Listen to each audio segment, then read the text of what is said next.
Salutations Israël, c'est Frère Willy. Bienvenue sur Kéros, le podcast spirituel. Bien sûr, dans ce podcast, nous allons parler de spiritualité et comme il est de coutume, je vais dans un premier temps définir exactement dans quel domaine de la spiritualité est-ce que nous allons parler. Aujourd'hui, nous allons parler des différents postulats spirituels. Alors, qu'est-ce que j'entends par postulat spirituel? En fait, c'est simplement les façons d'envisager la spiritualité. Ok? On peut définir donc la spiritualité déjà comme la façon dont, ou la manière dont un homme envisage sa relation ou sa connexion avec le divin ou encore le monde spirituel. Ok? Donc, la notion de spiritualité, elle vient du latin ecclésiastique spiritualitas. Et c'est de là en fait que vient le mot spiritualité. Donc on peut comprendre que par rapport à cette définition-là, il y a plusieurs choses. Pourquoi j'aborde cette thématique-là? Parce que souvent, on est dans la maison de Dieu, on est dans la maison de Yahweh Elohim, et puis nous avons des gens qui viennent vers nous en nous disant « Ah, mais tu es croyant, mais moi aussi je suis croyant comme toi. » Ok? Eh bien, nous, on va étudier ce soir ensemble, d'accord, les différentes thématiques de la spiritualité et voir exactement qui est avec nous, qui n'est pas avec nous, parce que beaucoup de gens se disent croyants, beaucoup de gens se disent spirituels. Donc nous allons voir un peu comment tout ça s'articule et ça va nous permettre, lorsque nous sommes en face de quelqu'un qui nous dit qu'il sert le Dieu vivant, d'accord, de savoir vraiment exactement si nous partageons les mêmes croyances ou le même système de croyances. Alors, l'idée ici, ce n'est pas de fustiger les gens ou de les mettre dans une position inconfortable où on est en train de dire, voilà, écoutez, nous sommes les vrais croyants et vous, vous ne l'êtes pas. Non. L'idée pour toi, c'est de savoir vraiment à qui tu as affaire. Par les temps qui courent, les différents courants spirituels, les différents systèmes de pensée, les différentes valeurs spirituelles doivent être analysées. Si tu es un serviteur de l'Éternel, si tu dis que tu es un disciple de Christ, tu dois pouvoir discerner les esprits. C'est très très important parce que la Bible nous enseigne qu'à la fin des temps, même les élus se feront tromper parce que, eh bien, Lucifer reviendra sous la forme, ou plutôt se manifestera sous la forme d'un ange de lumière, et que l'Antéchrist pourra ainsi tromper même les élus. Donc, je t'emmène à être très prudent par rapport à ça, et mon but, c'est vraiment de t'ouvrir les yeux sur les différents postulats spirituels. Qu'est-ce que les gens définissent derrière le mot spiritualité et surtout comment ils vivent ça et comment ils gèrent ça.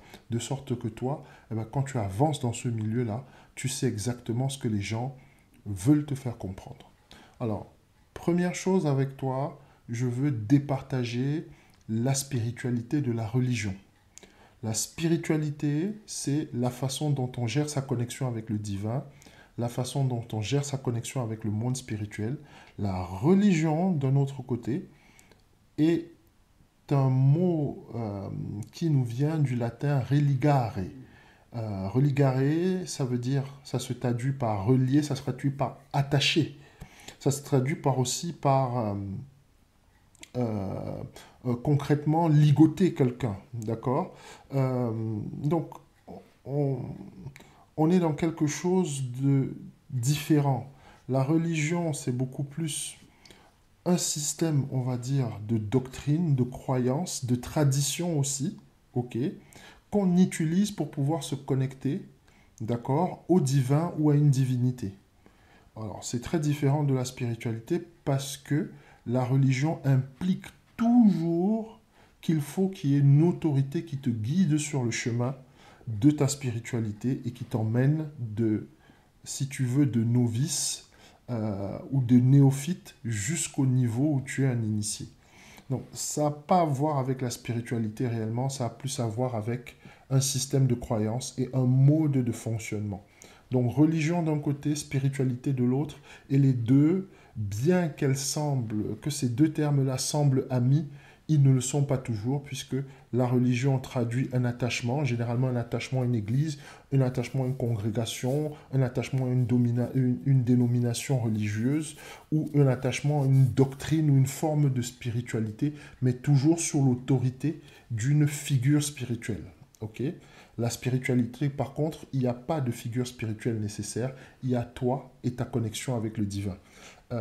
Pour te donner un ordre d'idée, la religion t'amène un peu plus vers ce que Yeshua reprochait aux pharisiens de pratiquer, c'est-à-dire de se positionner comme eux, comme étant les saints qui vont guider le peuple vers Dieu, alors qu'eux-mêmes n'étaient pas exempts de défauts et de péchés. Donc la spiritualité t'emmène beaucoup plus dans ce que Yeshua prêche, à savoir que nous avons, nous, les fils et les filles de Yah, et nous avons le Père, et au milieu, nous avons l'Esprit de Dieu qui nous conduit dans cette relation au travers de la parole qui est Christ. Donc, je précise donc par rapport aux postulats, donc les postulats spirituels. Donc, il y en a 3 de postulats spirituels. On peut les définir comme suit. Donc, le premier postulat, c'est Dieu n'existe pas. Ça, vous avez déjà dû entendre à plusieurs reprises. Donc là, c'est le premier postulat. Le deuxième postulat, c'est il y a plusieurs dieux. Ok. Et le troisième postulat, c'est il n'y a qu'un seul Dieu. Il y a un Dieu unique. Ok. Donc, chacun de ces postulats a une implication et aussi une réelle conséquence sur la façon dont nous voyons le monde, mais aussi dont nous voyons nos vies. Et bien sûr, comment nous envisageons ce qu'on appelle l'afterlife, c'est-à-dire la vie après la mort. Donc, ou notre vie après la mort, etc. Bon, voilà. Donc, postulat numéro 1. Dieu n'est et n'existe pas. Donc ça, c'est le parti pris de l'athéisme. Ok. Et les courants qui en sont issus. Donc vous avez l'humanisme, hein, comme les courants qui sont issus de l'athéisme, le communisme par exemple. Voilà. Ça va surprendre certains, hein, parce que je sais qu'il y a certains qui sont à fond dans la politique et qui se réclament être communistes ou maoïstes ou peu importe, ou léninistes et trotskistes et compagnie, qu'ils sachent bien que tous ces courants qui sont issus du communisme, eh bien, ont pour base d'abord l'athéisme. Et d'ailleurs, quand vous allez bien étudier le communisme, vous allez voir que à la base, dans son expression la plus pure, dans le marxisme et le léninisme, on exclut totalement le fait que le peuple ait besoin d'une religion. Le communisme est purement athée. Hein. Bon, bien sûr, vous allez voir dans les pays communistes, il y a souvent des églises, etc., mais c'est toléré et c'est toujours encadré par l'État. Parce que, comme Mao a dit, hein, la religion, c'est l'opium du peuple. Donc, nous avançons là-dessus. Nous avons aussi l'existentialisme, le droit de l'homisme, ça va aussi surprendre certains. Tout cela, en fait, ce n'est ni plus ni moins, en fait, qu'une forme cachée de luciférianisme. Alors, qu'est-ce que le luciférianisme? Le luciférianisme, en fait, c'est un courant philosophique littéraire mystique hein, qui comprend plusieurs sous-courants hein, d'accord? Donc, ils sont principalement issus de la tradition biblique. Donc, voilà.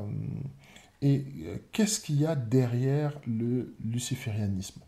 Le luciférianisme, à la base, c'est, on va dire, je dirais une religion ou un système de croyance où on adore Lucifer. Qu'est-ce qui se cache derrière le concept de Lucifer? Il se cache derrière le concept de Lucifer la notion de connaissance. Ok? La notion de connaissance. Et parfois, on te parle aussi de la notion de raison, la notion de sagesse. Euh, tous ces concepts-là, quand vous avez des gens qui te disent, et qui vous disent, ah oui, mais moi, par exemple, je suis un libre penseur, des choses comme ça, où vous devez comprendre que derrière cette personne-là, euh, en fait, c'est un athée qui se cache, hein. C'est un athée qui se cache parce que libre penseur, ça veut dire une pensée qui est totalement libérée de toute contingence religieuse. Donc la personne ne lit pas le monde sous le prisme de la religion, elle le lit sous le prisme de la sagesse, de son intellect, de la connaissance, etc., etc., etc. Donc concrètement, la personne te dit, moi je ne suis pas affilié à la Bible, je ne suis pas affilié à la Torah, je ne suis pas affilié au Coran, je ne suis pas affilié à tous vos trucs. Moi, je lis le monde de ma façon à moi. Je lis le monde de la façon dont mes sens, que ce soit mon intellect et le reste, j'analyse le monde et je définis moi ce qui est bien et ce qui est mal. Donc, c'est très important de comprendre ce que c'est que le luciférianisme parce que c'est la véritable religion qui actuellement anime le monde dans lequel nous vivons. Alors, bah, il faut comprendre exactement pourquoi est-ce que le luciférianisme se définit comme ça. Ok? Bah, le luciférianisme il se définit comme ça parce qu'en fait, quand je parle du communisme, quand je parle des droits de l'hommisme, quand je parle de l'existentialisme et toutes ces autres doctrines-là, elles ont un point commun. Quel est ce point commun? Eh bien, dans toutes ces doctrines, on fait simplement de l'homme la mesure de toute chose. C'est-à-dire qu'au lieu que ce soit Dieu qui soit l'alpha et l'oméga, c'est l'homme qui devient l'alpha et l'oméga. C'est pour ça qu'on te parle des droits de l'homme. Alors, moi, je mets un pavé dans la mare spécialement par rapport aux droits de l'homme, parce que quand on vous parle des droits de l'homme, bon, vous dites, oui, mais les droits de l'homme, c'est à la base, c'est quelque chose de bien, c'est pour protéger les droits de tout être humain, etc., etc., etc., etc.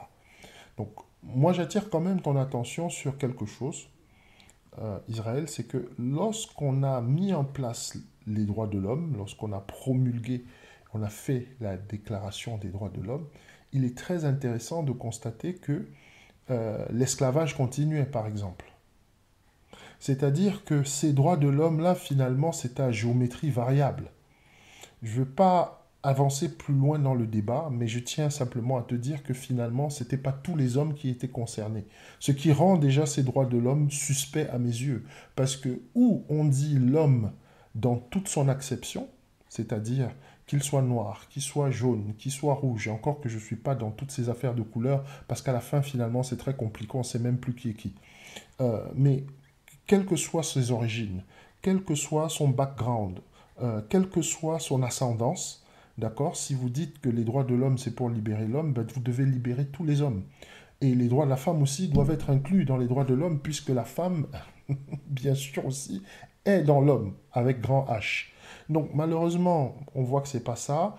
Finalement, les droits de l'homme, c'est pour libérer un certain type d'hommes, et les femmes même sont exclues de toute l'affaire. Bon, c'est la petite parenthèse que je voulais mettre là-dessus. Donc je te disais que dans toutes ces religions-là, ou tous ces courants de pensée, parce que quand on vous parle de droit de l'hommisme, et ça, je veux attirer ton attention dessus, parce qu'il y a quelque chose que tu dois bien comprendre, Israël. Quand on vient et qu'on te parle d'un courant de pensée, ou de quelque chose, par exemple. Je vais prendre par exemple le racisme. Ok? Donc là, c'est vraiment une parenthèse que je fais. Tu vois qu'il y a le mot isme à la fin. Chaque fois qu'il y a le mot isme derrière un quelconque courant de pensée, comprends qu'il y a une doctrine. Par exemple, dans le racisme, il y a une des raisons pour lesquelles les choses ne changent pas en termes de racisme, c'est que les gens pensent que le racisme, c'est une question de sentiment. Donc, dans leur tête, ils pensent qu'ils vont pouvoir résoudre le problème du racisme, ok, en, par l'éducation, etc. Non, le racisme, comme toutes les choses en isme, communisme, etc., tout ça, ce sont des doctrines, ce sont des dogmes. Donc quand tu vois quelqu'un qui investit dans le racisme, et c'est pour ça que tu retrouves des bouquins qui définissent, par exemple, l'inégalité des races. C'est très amusant. Je crois que c'est, j'ai oublié, je pense que c'est Lévi Brûle qui écrit ça, l'inégalité des races. Euh, Très intéressant. Euh, il y a des livres aussi horribles comme ceux de Vacher de la Pouge où il qualifie les êtres humains voilà, en fonction de sa classification. Bref, euh, tu comprends rapidement que le racisme a une idéologie. Donc chaque fois que tu entends isme, comprends que tu as affaire à un religieux. Même l'athéisme en question, ce dont on parlait, l'athéisme est une religion. Simplement, dans cette religion, on a remplacé Dieu par l'homme. Voilà, c'est concrètement, c'est ça. C'est une religion où on a supprimé Dieu et on a dit, maintenant, c'est le culte de l'homme. Donc, la technique, ou plutôt la caractéristique principale de l'athéisme, c'est que euh, on remplace Dieu par l'homme, et donc l'homme devient de facto l'alpha et l'oméga comme Dieu. Il décide donc de ce qui est bien, et il définit ce qui est mal. Concrètement, il fait comme il veut, ce qu'il veut, quand il veut. Donc là, c'est la base de l'enseignement d'un certain Aleister Crowley. Pour ceux qui ne connaissent pas Aleister Crowley et de son livre, le livre de la loi. Je ne t'invite pas à lire Aleister Crowley parce que c'est un sataniste de très haut niveau, c'est un occultiste aussi, mais sa doctrine se limite à cela. C'est-à-dire, fais ce que tu veux sera le tout de la loi. L'amour est la loi, l'amour sous la volonté.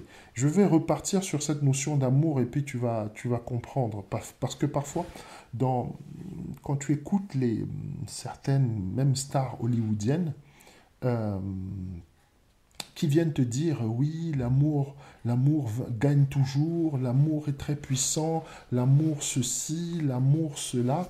Ok, ils ne sont pas en train de te parler du sentiment amoureux, ils sont en train de te parler d'un des commandements de la loi de la téléma, qui est ce principe-là dont je t'ai édité, que tu retrouves dans le livre d'Aleister Crowley, où on t'explique que c'est l'amour de toi, en fait. Hein, c'est l'amour de ta personne, l'amour de ton ego, le culte de la personnalité qui fait de toi, en fait, un Dieu sur terre.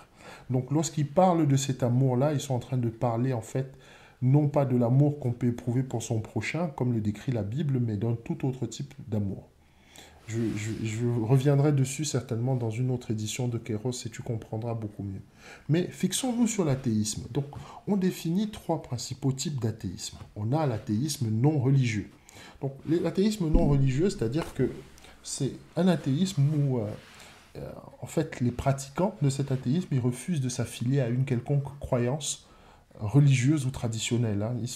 Non, ils veulent pas entendre parler de la Bible, ils veulent pas entendre parler de l'Église, ils veulent pas entendre parler de la mosquée, ils veulent pas entendre parler des synagogues, ils veulent rien savoir, ni de temple bouddhiste pour eux. Concrètement, Dieu n'existe pas. Ok? Et les religions non plus. Et puis, il y a une deuxième catégorie, là, ce sont les sceptiques. Les sceptiques, comme leur nom l'indique, ce sont des gens qui ont des doutes. Ils ne savent pas. Ils te disent par exemple que les différents courants religieux sont faux, ou la Bible est contradictoire, le système de croyance n'est pas très sérieux, etc., etc. Et ils ont un truc tout le temps qui te disent, c'est que la religion est à l'origine de tout ce qu'il y a de mal sur Terre. Ils vont te citer la guerre, ils vont te citer la famine, ils vont te dire, oui, mais si Dieu existait, pourquoi est-ce qu'il y a de la famine sur Terre? Si Dieu existait, pourquoi il y a des maladies sur Terre? Si Dieu existe, pourquoi il y a autant de meurtres?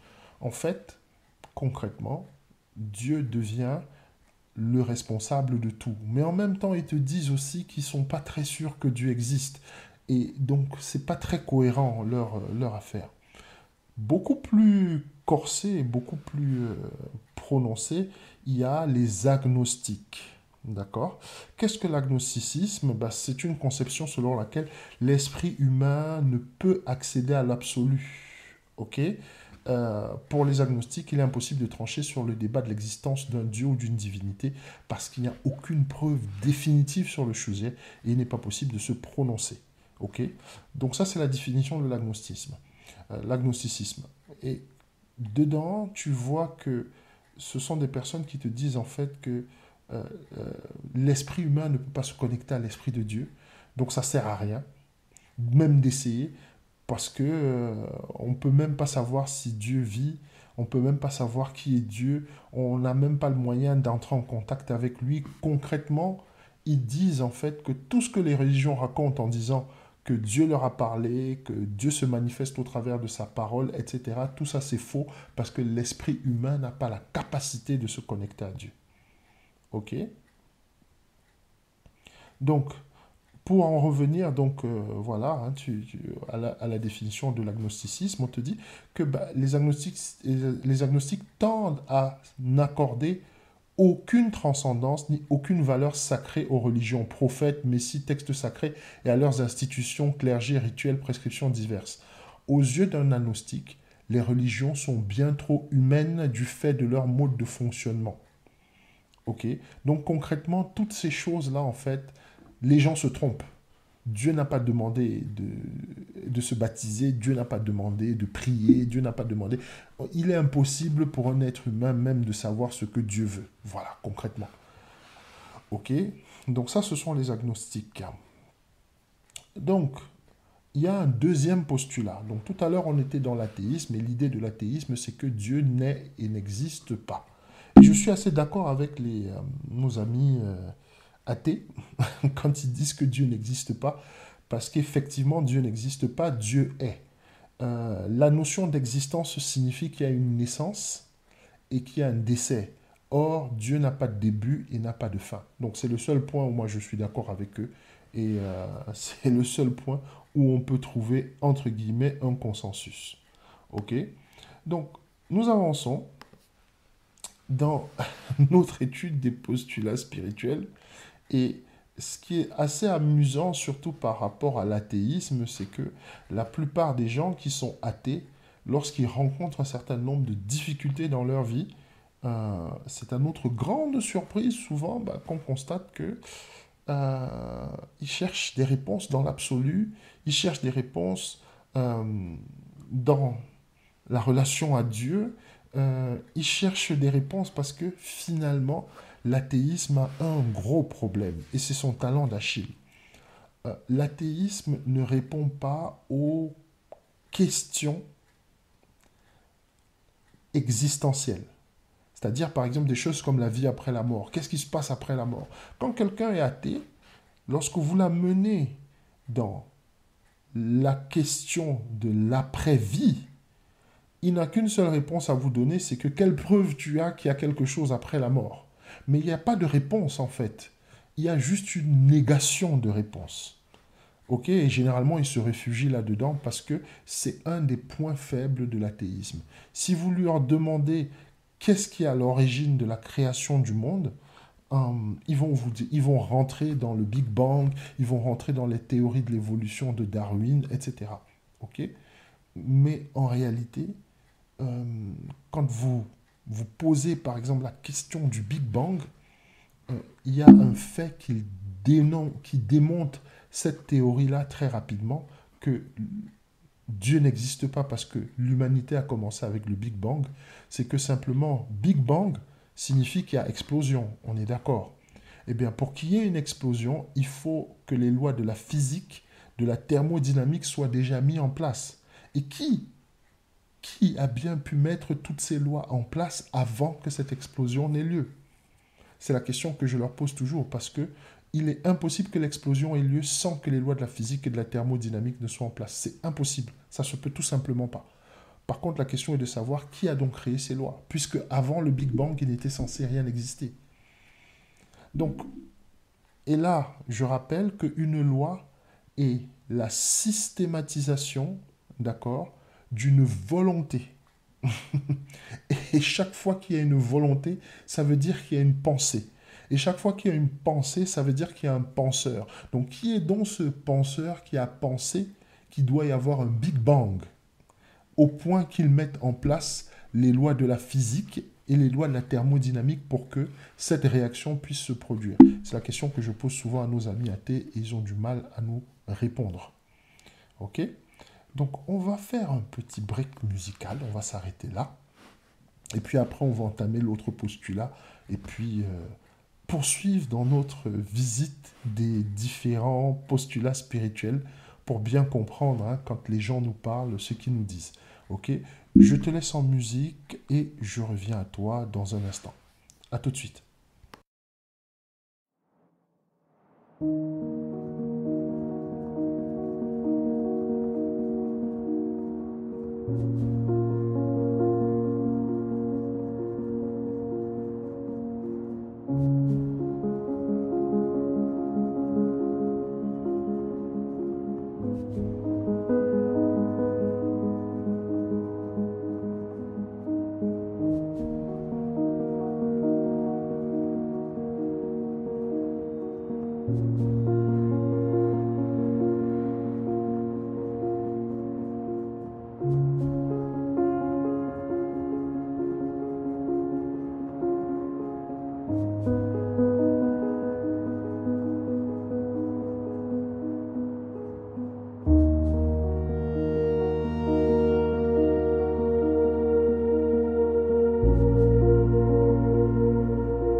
Voilà les amis, ben, de retour après ce court interlude musical, de retour dans Kéros. Donc c'est toujours Frère Willy, nous sommes toujours dans Kéros et aujourd'hui, si tu nous prends en cours, nous avons partagé ou commencé à partager sur les postulats spirituels. Concrètement, comment est-ce que chacun manifeste sa connexion avec le spirituel, sa conception du monde par rapport aux questions de l'esprit. Et donc nous avons vu précédemment l'athéisme, donc pas besoin de revenir dessus. Pour les athées, nous savons très bien que Dieu n'est et n'existe pas. Par la grâce de Yah Elohim, nous savons qu'il n'en est rien et que le monde n'est pas exactement comme ils croient que le monde est. Ce qui nous amène au postulat numéro 2. Le postulat numéro 2, c'est quoi? C'est qu'il y a plusieurs dieux. Ok? Donc là, on est en train de parler du polythéisme. Alors, c'est quoi le polythéisme? Dans le polythéisme, on te dit en fait qu'ils te font comprendre que Dieu n'est pas unique. Concrètement, il n'existe pas un seul Dieu, il y en a plusieurs. Et que en fait, Dieu est composé de plusieurs entités spirituelles. Ok, donc rien à voir avec nous, parce que certaines personnes vont dire, mais oui, mais vous aussi dans le christianisme, oui, aussi vous aussi dans votre, dans la Bible, c'est dit qu'il y a le Père, le Fils et le Saint-Esprit, ça fait plusieurs personnes. Non, ça ne fait pas plusieurs personnes, les trois sont un. Ok, j'aurais à partager peut-être ici sur Kéros la conception de la Trinité. Encore que ce mot n'est pas écrit dans la Bible, c'est un mot des hommes. Et je veux que ça reste ainsi parce que c'est pas ainsi que Yah Elohim se définit comme une trinité. D'accord? Mais il t'explique simplement que le Père et le Fils et le Saint-Esprit sont un. Nous verrons ça un peu plus tard dans certainement d'autres éditions, peut-être la saison prochaine de Kéros, où on va commencer à rentrer dans des choses voilà, un peu plus structurées en termes de questions spirituelles. Donc, je te disais que en ce qui concerne le polythéisme, donc il n'y a pas un seul Dieu, il y en a plusieurs.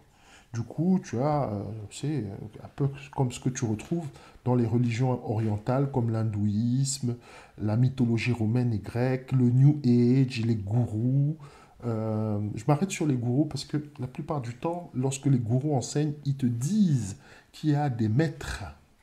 Le terme qui est souvent utilisé en anglais, c'est Ascended Masters, c'est-à-dire des maîtres qui ont quitté leur enveloppe charnelle et qui se sont élevés spirituellement et qui sont dans d'autres dimensions.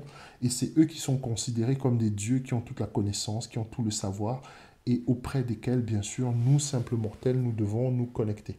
Donc c'est généralement ce type de doctrine-là qui est professée au niveau des gourous.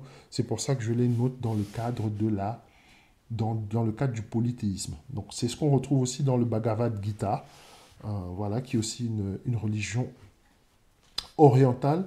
Pour ceux que ça peut intéresser, qui vont faire leurs recherches, je t'invite à chercher de ce côté-là. Donc concrètement, l'hindouisme, c'est la religion la plus répandue en Inde. Elle est une des plus vieilles religions du monde. Donc les hindous sont polythéistes, ils croient en plusieurs dieux, qui ne sont en fait que les différentes facettes d'une seule entité, le Brahman. On peut ainsi parler de brahmanisme, les hindous croient en la réincarnation de l'âme, etc., etc., etc. Donc ça, c'est la définition de l'hindouisme. Donc c'est aussi le cas de la plupart des religions animistes que l'on retrouve aussi dans le chamanisme. D'accord? Vous voyez ce que les Indiens, quand je parle des Indiens, je parle des Indiens d'Amérique, quoique ce soit vraiment pas leur nom, puisque finalement, nous sommes aperçus que notre ami Christophe Colomb, vraiment, notre si grand explorateur, est arrivé dans un coin qu'il a pris pour l'Inde et il a appelé les autochtones indiens, alors que finalement, on s'aperçoit qu'ils sont pas du tout ça. Et jusque maintenant, on leur colle le nom de Native Indians aux États-Unis, alors que ces gens n'ont jamais, ne se sont jamais appelés Indiens. C'est Christophe Colomb qui s'est trompé de sortie dans le périph' et il a atterri là où il ne devait pas atterrir et du coup, il a décidé de donner tout. Voilà. Bon. Mais c'était une parenthèse. Donc, petite pensée pour notre ami Christophe Colomb, ce si grand explorateur dont on nous vante les mérites et qui n'est pas fichu de prendre la route des Indes que tous les navigateurs arrivaient à prendre. Je tiens quand même à préciser par rapport à Christophe Colomb qu'avant de prendre la mer, il n'a jamais lui-même navigué en haute mer, ce qui peut expliquer pourquoi il n'a pas été capable de suivre la côte africaine pour se rendre aux Indes et qu'il s'est laissé emporter par les courants marins qui l'ont amené du côté des Amériques. Voilà, ça c'était la petite parenthèse pour notre ami Christophe Colomb, parce que ce sont des gens qu'on nous dresse en modèle, mais en fait quand tu étudies leur histoire, c'est juste une catastrophe. Mais je ferme la parenthèse pour te dire que le chamanisme, donc comme tu retrouves dans les Indes, tu retrouves aussi en Afrique, hein, ce que nous appelons des marabouts. En fait, ce sont des chamans. D'accord? Donc, dans le chamanisme, on retrouve aussi cette conception-là qui a plusieurs dieux. Du coup, tu as le dieu de la terre, le dieu de la forêt, le dieu de l'amour, le dieu... Enfin, bref, tu as des dieux partout, les dieux des montagnes, etc., etc., etc., etc. Ok? Donc, on te dit spécialement par rapport au chamanisme que le chamanisme est un ensemble de formes de méditation, de médiation entre les humains et les esprits assurés par des chamans, incarnant cette fonction en interdépendance avec la communauté qui les reconnaît comme telle et pour laquelle ils sont censés intercéder auprès des esprits. Voilà la définition du chaman. Donc c'est pour ça que dans nos traditions, on a des chamans, on a des guérisseurs. Ici en France, par exemple, on te parle de sourcier. Un sourcier, en fait, c'est un chaman. Hein. Faut pas, on joue simplement avec les mots. Bon. J'attire ton attention là-dessus parce que c'est très important. Euh, nos guérisseurs, nos chamans sont simplement des médiateurs ou font de la médiation entre les humains et les esprits. Ok? Donc, ça t'amène toujours à cette notion que Dieu est plusieurs personnes. Euh, donc, pour faire court, donc derrière cette multiplicité de dieux, donc vous voyez, donc on est dans le polythéisme, en fait, se cache tout simplement l'adoration des anges déchus. Donc quand vous voyez quelqu'un qui est investi dans le polythéisme, ok, euh, sachez en fait qu'il, même s'il ne le sait pas, même s'il ne le dit pas, il est en fait dans l'adoration des anges déchus. Et c'est pour ça que Elohim nous interdit de voir les astrologues, parce qu'eux aussi sont dans le chamanisme, nous interdit de voir des gens qui font passer les gens par le feu. On verra prochainement dans une édition de Kéros les différents rituels qui sont liés au fait de faire passer les gens par le feu. Nous interdit d'aller voir les diseuses de bonne aventure, les gens qui lisent le destin sur les mains, etc. Toutes ces choses-là nous sont défendues par Yah Elohim parce que derrière se cache l'adoration, ou plutôt le culte qui est voué aux anges déchus. Donc, et ceux-là, en fait, c'est ceux que les anges déchus, en fait, c'est ceux que la Bible nous décrit comme les perdants de la bataille qui a eu lieu dans le ciel et qui ont été précipités sur la terre avec Lucifer. Donc pour ça, tu dois lire Apocalypse 12, 4 et bien sûr Ésaïe 14, 12 pour mieux comprendre. Donc, je te donne quand même une définition, ok, de ce que c'est qu'un ange déchu. Un ange déchu, dans les traditions chrétiennes, juives et musulmanes, est un ange exilé ou banni du paradis en punition de sa désobéissance ou de sa rébellion contre Dieu. Le plus connu d'entre eux est Satan, que tu connais aussi sous le nom de Lucifer. La seule référence aux anges déchus dans la Bible étant un passage dans le livre d'Ésaïe, etc. etc. Bon. Voilà la définition de l'ange déchu. Pas besoin d'épiloguer là-dessus. C'est quelque chose qu'on a déjà vu et revu ici dans le cadre de Kéros, où nous partageons beaucoup sur les rituels. Lorsqu'il y a des rituels qui sont faits, notamment nous avons vu avec Travis Scott, sachez qu'il y a toujours des anges déchus qui sont derrière, ou au moins des démons. Et je profite de ça pour faire une petite parenthèse entre la différence entre un ange déchu et un démon. Un ange déchu et un démon, c'est pas la même chose. Hein. Il faut qu'on se comprenne. Un démon, en fait, sur l'acception. Alors, ce que je te dis là, c'est le point de vue de frère Willy. C'est pas inscrit dans la Bible, mais c'est inscrit dans les diverses expériences que j'ai eu à faire dans le cadre de la délivrance, ou si tu préfères de l'exorcisme, et des esprits que j'ai eu à rencontrer dedans. il y a une très grosse différence entre un ange déchu et un démon. Un démon, en fait, c'est lorsque la Bible te dit que les anges, lorsqu'ils sont descendus sur terre, ils ont vu les femmes, et les femmes humaines, donc ils les ont trouvées belles, et qu'ils ont fait des enfants avec ces femmes-là, et ben on te dit en fait que ces femmes-là, ces enfants-là ont peuplé la terre, donc ce sont les géants, les héros dont on te parle dans l'Antiquité, ça c'est la Bible qui le dit, et bien à un moment donné, ce que moi je pense, c'est que ces héros-là, eh bien, ils sont morts. Ces géants sont morts. Et bien, quand ils sont morts, étant donné qu'ils n'ont pas vraiment un esprit d'ange, ils n'ont pas vraiment un esprit humain, eh bien, la porte, la porte du paradis ne pouvait pas leur être ouverte. Ils ne sont pas prévus pour accéder au royaume des cieux avec cet ADN-là, avec ce type de conception. Donc ils sont restés errés ici dans cette dimension sous une forme démoniaque. Et c'est pour ça que chaque fois qu'on a affaire à un démon, il est toujours en train de pousser soit les gens à boire, soit à copuler, soit à prendre de la drogue, etc. À un moment, tu te dis, mais en fait, ce démon, il a des besoins humains. Il a besoin de faire couler le sang, il a besoin de ceci. Concrètement, eh bien, ça te ramène bien à cette notion de ces géants de l'Antiquité qui ont précipité en fait le déluge. Hein. C'est parce que le déluge arrive uniquement parce qu'il y avait tellement de méchanceté sur Terre à cause du mélange de l'ADN humain et de l'ADN angélique des anges déchus que j'appelle l'ADN satanique. Hein. Donc voilà, c'est juste la petite parenthèse que je voulais faire. Un démon, bah, c'est ça. C'est concrètement l'esprit, ou plutôt, oui, l'esprit, c'est-à-dire ce qui est sorti de l'enveloppe charnelle, ok, de quelqu'un qui est l'enfant d'un ange déchu et d'une femme. Voilà, ça c'était la petite parenthèse. Nous continuons donc dans nos postulats spirituels et nous arrivons au postulat numéro 3. Là, ça devient très intéressant, les amis. Il va falloir s'accrocher un tout petit peu parce que le postulat numéro 3, c'est celui qui est le plus riche de tous les postulats. Dans le postulat numéro 3, qu'est-ce qu'on dit? Il n'y a qu'un seul Dieu. Là, on est en train de te parler du monothéisme. OK? Et quand tu entends qu'il n'y a qu'un seul Dieu, tu te dis, ben voilà, là je me reconnais. Voilà, on adore Yah Elohim, on adore le Dieu véritable, il n'y a pas de problème, c'est exactement mon credo, c'est exactement ce à quoi je m'attends.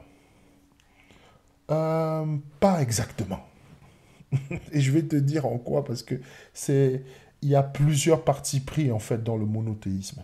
D'accord? Le premier parti pris, c'est que Dieu se confond à l'univers. C'est ce qu'on appelle le panthéisme. Ok? Qu'est-ce que le panthéisme? Le panthéisme est une doctrine philosophique selon laquelle Dieu est tout. Ok? Elle se distingue du monothéisme en considérant que Dieu n'est pas un être personnel distinct du monde. Il est l'intégralité du monde. Cette conception est appelée l'immanence par opposition au principe de la transcendance du Dieu créateur monothéiste. Qu'est-ce qu'on est en train de vouloir te dire? C'est-à-dire que dans le panthéisme, on considère que tout est Dieu. Tout est Dieu. Tout est Dieu. Le fauteuil sur lequel tu es assis pour écouter ce podcast, ton appartement, ta maison, si tu es dans un jardin, si tu te balades dans la rue, tout ça c'est Dieu. Tout ce que tu vois autour de toi c'est Dieu et même plus encore. Donc en fait Dieu est tout. Ce n'est pas que Dieu crée les choses, c'est que les choses sont Dieu. Et c'est pour ça que quand tu entends des gens qui te disent qu'ils font confiance à l'univers, qu'ils comptent sur l'univers pour leur trouver des solutions, etc., etc., on est dans le panthéisme. On n'est pas du tout dans le christianisme. Hein. Non, non, non, non, non, non, non, non. Je veux que tu rayes cette idée de ta tête. On est dans le panthéisme. On est dans cette idée comme quoi Dieu se confond à l'univers. Donc, quand tu entends des gens te dire qu'ils font confiance à l'univers, qu'ils savent que l'univers a de bonnes choses en réserve pour eux, tout simplement parce que pour eux, Dieu est l'univers. Il est les arbres, la mer, le ciel, les étoiles, bref, il est la nature. Il se confond avec elle.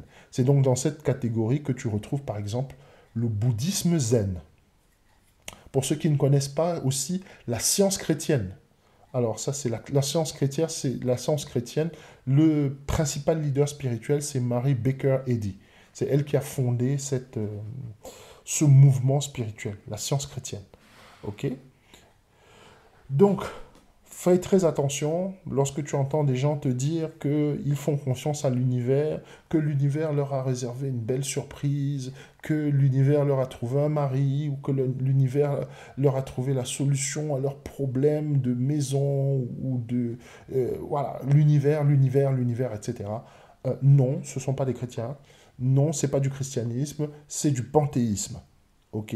Bien sûr, on croit que Dieu est unique, mais ce n'est pas exactement Dieu créateur, c'est plutôt la création entière qui est Dieu. Donc là, on est dans quelque chose de totalement opposé à ce que tu connais. Et je te prie de faire attention parce que ces termes-là se retrouvent même maintenant dans l'Église. On entend des gens parler de l'univers. Non, l'univers est une création de Yah Elohim. C'est lui qui a créé toutes choses. Et sa personnalité est totalement distincte des mers, des forêts et de toutes ces choses. De toute façon, la Bible te dit qu'il se revêt de la lumière comme d'un manteau. Donc, il est bien clair que toutes ces choses-là sont distinctes de lui. OK? Donc, je ferme cette parenthèse parce que c'est très important. Et il faut que tu comprennes ça parce que quand ta foi se manifeste, elle se manifeste par rapport à ta connaissance, parce que la Bible nous dit que la foi vient de ce que l'on entend et ce que l'on entend de la parole de Dieu. Donc il y a deux entendements. Il y a un entendement qui est auditif et il y a un entendement qui est spirituel. Ok?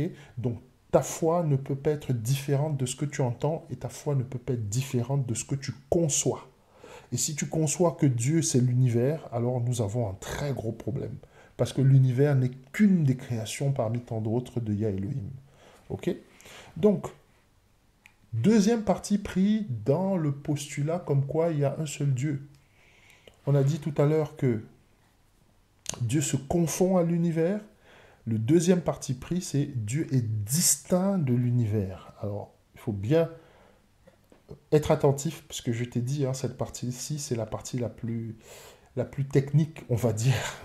Ok, donc Dieu est distinct de l'univers et donc là, nous avons deux options. Ok, s'il est distinct de l'univers, il peut être infini, c'est-à-dire qu'il n'a pas de début, il n'a pas de fin, ou il peut être fini, ça veut dire qu'il a un début et il a une fin. Ok, on va s'intéresser à la première définition, Dieu est fini. Ok, donc il a un début et une fin. C'est par exemple dans cet ordre d'idées que tu peux entendre certains philosophes te dire que Dieu est mort. Ok, ça vient de cette notion de Dieu est fini, notamment Nietzsche qui te dit Dieu est mort. Faut pas être surpris parce que certains philosophes, bien que certains nous jouent la carte de l'athéisme, eux-mêmes ont des religions qu'ils disent ou qu'ils ne disent pas exactement, mais quand tu étudies les postulats spirituels, tu comprends qu'ils sont affiliés à des courants religieux, même s'ils ne disent pas toujours la vérité. Notamment le mitraïsme, le zoroastrisme, etc. Ils sont toujours dans quelque chose. Donc Dieu est fini concrètement, c'est-à-dire qu'il a une existence, ce qui implique qu'il a une vie et une mort. C'est ce que l'on retrouve dans la doctrine alors, des témoins de Jéhovah. Pas de cette génération des témoins de Jéhovah, hein. C'est la première partie de leur existence au tout début des témoins de Jéhovah. Et là, je te ramène en 1895, hein, parce que les témoins de Jéhovah, c'est un vieux mouvement. Ok. Dans la première partie de leur existence, pour eux, Dieu habitait dans les Pléiades. Et bien sûr, c'était un être humain. Donc, si tu as des doutes par rapport à ce que je te dis, il faut que tu retrouves le Watchtower, donc la tour de garde magazine, celui du 15 mai 1895. Et ce que je te dis là, c'est à la page 1814. Ok? Watchtower du 15 mai 1895, et ça c'est à la page 1814. Les témoins de Jéhovah de cette génération ignorent totalement l'histoire des témoins de Jéhovah. On ne va pas faire une discussion avec les témoins de Jéhovah de maintenant parce qu'ils ne savent même pas que dans la première partie de ce mouvement religieux, il y avait énormément de doctrines qui étaient bizarres, et parmi elles, cette notion comme quoi Dieu était un être humain qui vivait dans les Pléiades. Les Pléiades, ce sont des étoiles, hein, c'est une galaxie étoilée. Ok? C'est un système étoilé, pardon. Donc voilà, Et donc là, je donne ces références-là parce que tu peux avoir des doutes. Donc en anglais, on appelle cette doctrine-là, je n'ai pas trouvé de traduction en français, bizarrement, on appelle ça finite theism. Donc un théisme qui a une limitation ou qui est fini, si tu préfères. Donc voilà, je n'ai pas trouvé de traduction française cohérente et suffisamment fidèle. Je préfère te donner la définition anglaise. Donc, finite theism. Finite, ça s'écrit F-I-N-I-T-E. Et théisme comme théisme, donc ça s'écrit T-H-E-I-S-M. D'accord. Deuxième postulat, donc Dieu est fini. Tout à l'heure, on a vu que Dieu était infini. Dieu était fini. On a maintenant Dieu est infini. Ok. Donc tout à l'heure, Dieu était fini, donc il avait une existence, il pouvait vivre, il pouvait mourir, etc. Et bien là, on voit que Dieu est infini. Là, on se rapproche déjà de nous, hein, les amis. On est en train de se rapprocher de nous, mais on n'y est pas encore. Parce que dans Dieu est infini, il y a encore deux parties pris. Dans la... Donc, si nous disons que Dieu est infini, bon, il faut bien voir qu'il y a deux options. Il fait des miracles, et là, c'est le théisme. Et là, tu retrouves les religions abrahamiques, c'est-à-dire nous, christianisme, islam, judaïsme, etc. Ok. Et il y a un autre parti pris. Il ne fait pas de miracles. Et là, c'est le déisme. Ok. Donc là, c'est l'approche, par exemple, de la franc-maçonnerie. Parce que dans la franc-maçonnerie, on croit au grand architecte de l'univers. Ok. Donc, mais leur véritable croyance est dans des concepts comme la raison, la sagesse. Pour eux, concrètement, Dieu ne fait pas de miracles. Si quelqu'un vient leur dire que Dieu fait des miracles, non.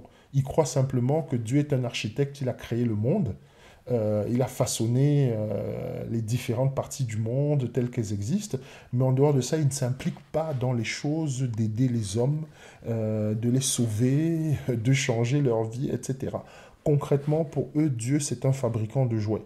C'est-à-dire qu'il met à disposition les jouets et puis après, ce que les gens en font, lui, il gère plus. Ok. Donc, comme je t'ai dit, même quand Dieu est infini, il y a quand même deux options. Et là, j'attire ton attention là-dessus parce que certaines personnes vont par exemple te dire que on peut être franc-maçon et chrétien. Je suis en train de te montrer, là, sur cet simple exemple-là, qu'il y a tout de même une grosse contradiction sur le plan religieux entre les deux. Ok. Donc, la question que tu dois te poser, c'est comment savoir et reconnaître la vérité? Parce que au milieu de tout ça, il y a vraiment de quoi être totalement perdu. Eh bien, la parole nous dit, vous connaîtrez la vérité et la vérité vous affranchira. C'est Jean 8, 32. La Bible, elle vient une fois de plus à notre secours en nous donnant les clés. La vérité que nous avons, c'est que durant la Genèse, nous avons une situation qui implique Adam, Ève et le serpent, concernant ce que Dieu a dit et ce que Dieu n'a pas dit. Et c'est là que tu comprends qu'il y a deux sources de vérité. Ok? Il y a l'arbre de vie. Donc, dans l'arbre de vie, tu as ce qu'on appelle la transcendance, connexion à Dieu, tu es connecté, tu as une relation à Dieu. Ok? Et tu as l'arbre de la connaissance du bien et du mal. Et là, ce n'est pas la connexion à Dieu, c'est l'autodéification dans le luciférianisme. Et là, tu es ton propre Dieu, et tu définis ce qui est divin pour toi ou pas. Ok? Donc, lorsque Elohim dit dans Genèse 2,17, d'accord, l'Éternel donna cet ordre à l'homme, tu pourrais manger les fruits de tous les arbres du jardin, mais tu ne mangeras pas le fruit de l'arbre de la connaissance du bien et du mal, car le jour où tu en mangeras, tu mourras, c'est certain. Donc, la mort dont Elohim parle ici, d'accord, il ne s'agit pas d'une mort physique en tant que telle. Le mot utilisé, d'accord, pour traduire, qui est traduit par mort, c'est le mot thanatos. Ok. C'est le mot grec, hein, thanatos, donc, qui est utilisé dans cette partie du texte. Et thanatos, à la base, ça veut dire séparation. Donc, ce que Elohim fait comprendre à Adam, c'est que si tu manges de cet arbre, toi et moi, nous ne pourrons plus avoir de relation. Nous ne pourrons plus avoir de connexion. Nous ne pourrons plus marcher ensemble. Clairement, c'est cet arbre qui va nous séparer et plus précisément créer une distance entre toi et moi. La consommation de cet arbre est la raison pour laquelle Yeshua est venu réparer cette relation. Où effectivement, quand on voit toute cette diversité de postulats spirituels, on comprend qu'il y a de la confusion. Et cette confusion ne vient pas de Yah Elohim, car il n'est pas un Dieu de désordre. Mais la confusion vient de la consommation du fruit de l'arbre de la connaissance par Adam et Ève, et que jusqu'à ce jour, nous continuons à consommer de ce fruit au travers des fausses doctrines comme les droits de l'homme, l'athéisme, le féminisme, le communisme. Je tiens à préciser que le féminisme aussi est un offshoot de l'athéisme, mais je reviendrai dessus parce que je sais qu'il y a plein de sœurs qui vont commencer à se lever en me disant mais c'est pas possible, je suis féministe et je suis chrétienne. Non, tu peux pas être féministe et chrétienne en même temps, et ça je peux le démontrer très facilement. C'est une confusion. Et en fait, tout ça, le New Age, ben, ce sont que des offshoots, donc des sous-produits, si tu préfères, du luciférianisme. Donc l'idée, c'est de te dire quoi? Tu as le choix dans ta vie, c'est soit tu t'abreuves à l'arbre de vie qui est Yeshua, et là tu as une connexion à Dieu, il y a une transcendance, et ton âme est sauvée, ta santé, ou plutôt ta santé spirituelle est garantie, ou alors tu t'abreuves ou tu manges de l'arbre de la connaissance du bien et du mal, et là, il se passe quelque chose, tu accèdes à la connaissance, il n'y a pas de doute, mais il y aura aussi beaucoup de confusion, parce que tu ne seras plus connecté à Yah Elohim. Et Yah Elohim te fait clairement comprendre ça. Et c'est pour ça qu'il a envoyé son Fils unique se sacrifier pour nous sous la croix, pour réparer cette relation que l'arbre de la connaissance du bien et du mal avait rompue. Ok? Donc voilà, bah c'est ce que j'avais à partager avec toi par rapport au postulat spirituel. J'espère que maintenant c'est un peu plus clair pour toi les différents discours que les gens peuvent avoir concernant leur système de valeurs, leur système de croyances et surtout la position que tu dois avoir par rapport à eux. Donc l'idée n'est pas pour toi de faire la chasse aux athées, l'idée n'est pas pour toi de faire la chasse à ceux qui sont dans le polythéisme, l'idée simplement de comprendre là où ils sont et aussi de prier pour eux. Et au besoin, quand ils ont vraiment envie de se tourner vers autre chose, de leur tendre la main et de leur dire qu'il y a autre chose qui existe que de se prosterner devant plusieurs dieux, que de vivre en ne sachant pas bah, ce qui nous attend après la vie. Ça, c'est ce qui est le lot de tous les athées, parce que les questions existentielles chez eux sont quand même assez prépondérantes et ils n'ont pas de réponse. Et pour les autres aussi, leur indiquer que bah, Dieu n'est pas mort en fait, Dieu vit, Dieu est, et il est d'éternité en éternité, et que sa main n'est pas courte pour les toucher, et que il fait des miracles, et qu'il est puissant, et que sa volonté est que tous ses enfants, toutes ses créatures puissent revenir auprès du Père pour que nous puissions tous partager avec lui son trône d'éternité en éternité. Voilà les amis, c'était ce petit partage sur les différents postulats spirituels. Si tu as été nourri, eh bien écoute, n'hésite pas à faire passer le podcast et faire un peu de pub, ça nous arrangera. Voilà. Comme toujours, hein, tu vas retrouver ce podcast sur ma chaîne YouTube. Tu vas le retrouver aussi sur Apple Podcast et bien sûr sur Spreaker, où je suis, et aussi sur Spotify. Voilà, j'en profite aussi pour te dire, Israël, que si tu souhaites avoir du coaching, que ce soit au niveau de ton ministère, que ce soit au niveau du coaching spirituel, le live coaching spirituel, je suis à ta disposition. Je suis sur www.frèrewilly.online.